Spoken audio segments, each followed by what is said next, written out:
اور مجھے کہتے ہیں میں گمراہ ہوں, ہم اس پہ ایف آئی آر کٹوائیں گے. پھر میں جواب دیتا ہوں میں انڈین ایجنٹ ہوں, تم نے میرے بکس کے اندر آ کے ان کے ساتھ ایکا کر لیا ہے جنہوں نے ختم نبوت کے اوپر ڈاکے مارے ہیں, اور تم نے ریشو پروپورشن کا خیال نہیں رکھا. میں ہاتھ ان لوگوں کے بھی چومتا ہوں جنہوں نے 3 دفعہ مجھ پہ مرڈر اٹیمپٹ کروائی, یعنی بریلوی فرقے کے علماء. میں نے تو ہاتھ ان لوگوں کے بھی چومے ہیں جنہوں نے پوری زندگی اس فرقے کی خدمت کی ہے جن کے عقیدے المحند المفند میں لکھے ہیں. وہ ایک چھوٹو لاہور کا جو کہتا ہے, وہ اس مناظرے میں سبحان اللہ پڑھ رہا ہے چشتی رسول اللہ کے دفاع پہ, جو آج کہہ رہا ہے یہ بعد میں کسی نے داخل کر دیا ہے. تو تیرا تو استاد میں ہوں نا جس نے تجھے ہدایت دی. جن استادوں کے ساتھ تو رہا وہ پوری زندگی تجھے گمراہ کرتے رہے اور جہنم میں لے جانے والے تھے. میں نے تیرا ہاتھ پکڑ لیا. ان لوگوں نے ختم نبوت کے نام کے اوپر چندے اکٹھے کیے ہیں, چشتی رسول اللہ اشرف رسول اللہ کا دفاع کیا. یہ کہتے ہیں ہمارے بزرگ دلوں کا حال جان لیتے ہیں, ان کو کشف ہو جاتا ہے.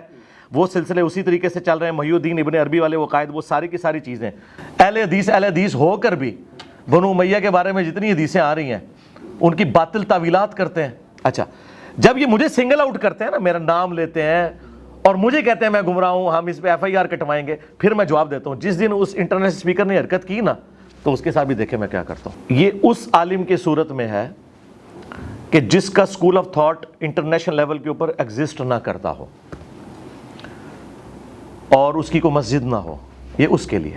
لیکن جو اسٹیبلش فرقے ہیں جن کے کروڑوں ماننے والے ہیں, دیندار لوگ, اگر ان میں ہوگا نا ان کو آفیشل سے ہی جواب جائے گا. اس کی وجہ یہ ہے کہ وہ کسٹوڈین بنیں گے اس فکر کے کہ جو اہل سنت کی فکر ہے. وہ شخص جس کی آپ بات کر رہے ہیں نا, اس نے تو اعلانیہ کہہ دیا نا جی میں ان حدیثوں کو صحیح نہیں سمجھتا. اس کے باوجود بھی آپ عقیدت رکھتے ہیں وہ ہاتھ چومنے والی جو بات پڑی؟ میرے بھائی, ہاتھ اگر میں نے چوم لیے ہیں, میں نے تو ہاتھ ان لوگوں کے بھی چومے ہیں جنہوں نے پوری زندگی اس فرقے کی خدمت کی ہے جن کے عقیدے المحند المفند میں لکھے ہوئے ہیں. ٹھیک ہے, یعنی مولانا طارق جمیل صاحب. اچھا, میں ہاتھ ان لوگوں کے بھی چومتا ہوں جنہوں نے 3 دفعہ مجھ پہ مرڈر اٹیمپٹ کروائی, یعنی بریلوی فرقے کے علماء. تو جتنے بھی بڑے علماء آتے ہیں میں سب کے ہاتھ چومتا ہوں. ایسا تو کبھی نہیں ہوا کہ میں نے ہاتھ نہیں چومے. میں رسپیکٹ دیتا ہوں. فروحی علمی اختلافات رہے کے باوجود آپ کے ان کے بریلوی مکتبہ فکر کے ساتھ اصولی اختلافات, اصولی اختلافات عقیدے کے. لیکن جیسے آپ نے کہا کہ غامدی صاحب نے باقاعدہ طور پر انکار ہی کر دیا چند احادیث کا, اس کے باوجود دیکھیں میرے بھائی, علمی اختلاف سے اوپر کی بات نہیں بن جاتی. جی وہ ہاں نہیں بالکل آپ صحیح پہنچے. اس کی وجہ یہ ہے کہ غامدی صاحب اپنی ان تمام کمزوریوں کے باوجود میرے نزدیک بریلوی دیوبندی اہل حدیث سے بہتر ہے. جی جی, اس کے کہ آپ نے کہا کہ چند احادیث سے انکار کیا. جی, اس کی وجہ یہ ہے کہ چند احادیث کا انکار تو حنفی بھی کرتے ہیں. بخاری مسلم سے وہ رفع الیدین کا طریقہ ماننے کے لیے تیار نہیں ہو رہے. ٹھیک ہے, اہل حدیث ہو کر بھی بنو امیہ کے بارے میں جتنی حدیثیں آ رہی ہیں ان کی باطل تعویلات کرتے ہیں اور کئی چیزوں کو کہتے ہیں کہ فراڈ ہے, بعد میں شامل ہو گئی ہیں. ہم بخاری سے حضرت علی کے ساتھ علیہ السلام دکھاتے ہیں, وہ کہتے ہیں بعد میں کسی نے داخل کر دیا. تو غامدی صاحب تو بہتر ہے نا کہ وہ سرے سے انکار کر رہے ہیں. اہل حدیث نے نام اپنا اہل حدیث رکھا ہوا ہے, تو یعنی نام رکھا ہوا ہے پاکستانی اور ایجنٹی کر رہے ہیں انڈیا کی. اگر ایک انڈیا ہے وہ کہتا ہے میں انڈین ایجنٹ ہوں, تو اسے ہم چھوٹا مجرم تصور کریں گے جو نام پاکستان کا ویل کر رہا ہے. تو غامدی صاحب کا تو سٹانس ہے نا کہ میرے نزدیک پہلی چیز قرآن ہے, اس کے بعد یہ چیزیں ہیں. اہل حدیث کا تو کہنا ہے کہ ہم حدیث کو بھی حجت قرآن کے پیرلل میں مانتے ہیں. پھر حدیثوں کا انکار کریں گے تو یہ بڑے مجرم ہوں گے اور ان کے اوپر تھپیڑا بھی میرا بڑا آئے گا کہ تم غداری کر رہے ہو. تم بھی اس طرح کہو نا کہ ہم منکرین حدیث ہیں, اپنا نام اہل حدیث ختم کر دو, تو ہم تمہارے ساتھ اسی طرح ٹریٹ کریں گے جس طرح باقی لوگوں کے ساتھ ٹریٹ کرتے ہیں. لہٰذا یہ ریشو پروپورشن اس لیے رکھنا پڑتا ہے کہ ایک بندہ جو اپنا اصول کلیم. اور دوسری بات جو میں نے آپ کو کی کہ میں غامدی صاحب کو بہتر اس لیے سمجھتا ہوں کہ غامدی صاحب چشتی رسول اللہ اور اشرف رسول اللہ کا دفاع نہیں کرتے اس حوالے سے کہ وہ اسے صحیح سمجھتے ہوں. دوسرے لوگ تو اسے معرفت کی بات کہہ کے اس کا دفاع کرتے ہیں. کچھ کہتے ہیں ضعیف ہیں روایات. وہ سرکار وہ تو آج ہے نا, وہ جو کہہ رہے ہیں نا, وہ ایک چھوٹو لاہور کا جو کہتا ہے وہ اس مناظرے میں سبحان اللہ پڑھ رہا ہے جس میں چشتی رسول اللہ یہ آپ کی مسکراہٹ ہی اس کے لیے جواب ہے.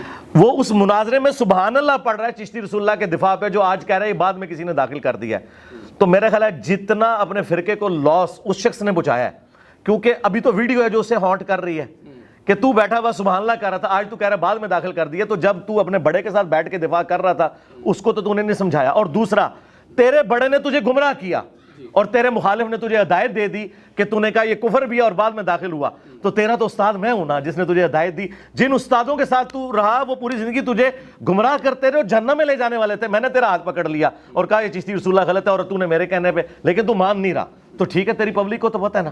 تو یہ آپ سمجھ لیں جو میں وہ ریشو پروپورشن بتا رہا تھا. چونکہ غامدی صاحب عقیدہ توحید کے حوالے سے، ختم نبوت کے حوالے سے بہتر ہیں بریلوی دیوبندی اہل حدیث سے، لہٰذا ان کے لیے میرے دل میں زیادہ رسپیکٹ ہے. باقی ساری چیزیں بعد میں آتی ہیں. ان لوگوں نے ختم نبوت کے نام کے اوپر جی چندے اکٹھے کیے ہیں، چشتی رسول اللہ، اشعری رسول اللہ کا دفاع کیا. یہ کہتے ہیں ہمارے بزرگ دلوں کا حال جان لیتے ہیں، ان کو کشف ہو جاتا ہے. وہ سلسلے اسی طریقے سے چل رہے ہیں. محی الدین ابن عربی والے وہ قائد، وہ ساری کی ساری چیزیں. غامدی صاحب ان ساری چیزوں کو فراڈ سمجھتے ہیں. چلیں یہ تو اس بات پر میں ریشو پروپورشن بتا رہا ہوں، ریشو پروپورشن کہ غامدی صاحب کو میں اس لیے رسپیکٹ زیادہ دیتا ہوں کہ ان کا توحید بریلوی دیوبندی اہل حدیث سے بہتر ہے، ان کا ختم نبوت دیوبندی بریلوی اہل حدیث سے بہتر ہے. باقی ساری چیزیں بعد میں آتی ہیں. توحید اور ختم نبوت یہ بنیادی عقائد ہیں. اور اہل حدیث کو بھی میں کہوں گا یہ چشتی رسول اللہ، اشعری رسول اللہ کا دفاع کرتے ہیں کیونکہ اس کے خلاف نہیں بول رہے بلکہ ان کے ساتھ مل گئے ہیں. تو لہٰذا اہل حدیث بھی، تمہارا کلمہ بھی اب چشتی رسول اللہ، اشعری رسول اللہ ہے کیونکہ تم نے میرے بکس کے اندر آ کے ان کے ساتھ ایکا کر لیا ہے جنہوں نے ختم نبوت کے اوپر ڈاکے مارے ہیں. اور تم نے ریشو پروپورشن کا خیال نہیں رکھا، میں نے پھر بھی ریشو پروپورشن کا خیال رکھا ہے. ریشو پروپورشن کا خیال رکھتے ہوئے آپ کی اس بات سے یہ سمجھ لگی کہ یوں تو پھر ایک ہی صف میں کھڑے ہو گئے محمود و ایاز. غامدی صاحب نے چند حدیث کا انکار کر دیا، پھر بھی آپ کہہ رہے ہیں وہ بہتر ہیں. اہل حدیثوں نے کر دیا، بریلویوں نے کر دیا، تو پھر سب کو یکسر تنقید کریں. وہ میں نے بتایا نا عقیدے کی ہے نا، عقیدہ توحید پہلے نمبر پہ ہے. اچھا اب دیکھیں، دیوبند اور بریلوی کہتے ہیں مرے ہوئے بزرگوں سے بھی فیض لینے کے قائل ہیں. اب یہ تو ایاک نعبد و ایاک نستعین کے خلاف ہے. جی تو غامدی صاحب تو یہ نہیں کہتے نا. اسلام کی بنیاد ہی عقیدہ توحید اور ختم نبوت پہ ہے، باقی ساری چیزیں فروعی ہیں. رفع الیدین سے کوئی فرق نہیں پڑتا. آپ رفع الیدین کہہ رہے ہیں، میں کہتا ہوں یہ نماز بھی چھوڑ دیں، میری طرف سے جائیں جہنم میں. عقیدہ جو ہے نا اصل وہ ہے لا الہ الا اللہ توحید، محمد رسول اللہ، اس کے بعد ختم نبوت. دیکھیں قادیانیوں کو ہم نے اسلام سے کیوں نکالا ہے؟ کیا قادیانی نماز نہیں پڑھتے؟ کیا وہ یہ کلمہ نہیں پڑھتے؟ ختم نبوت میں انہوں نے اختلاف کیا ہے. ختم نبوت سے بڑی چیز عقیدہ توحید ہے. توحید اور ختم نبوت میں جن کی کرپشن ہے ان کی ریشو پروپورشن گمراہی کی زیادہ ہی ہوگی. باقی سارے مسائل چھوٹے ہیں. یہ صرف یہ مسئلہ نہیں کہ تو نے بھی حدیث کا انکار کر دیا، میں نے بھی حدیث کا انکار کر دیا. نہ، ایک حدیث کا انکار جو ہے وہ ایک عمل کے اوپر ہے اور ایک ہے بنیادی عقیدے کے اوپر. یہ ہو ہی نہیں سکتا کہ دو طرح کے جرم برابر ہو جائیں، یہ تو اللہ بھی نہیں برابر کرتا.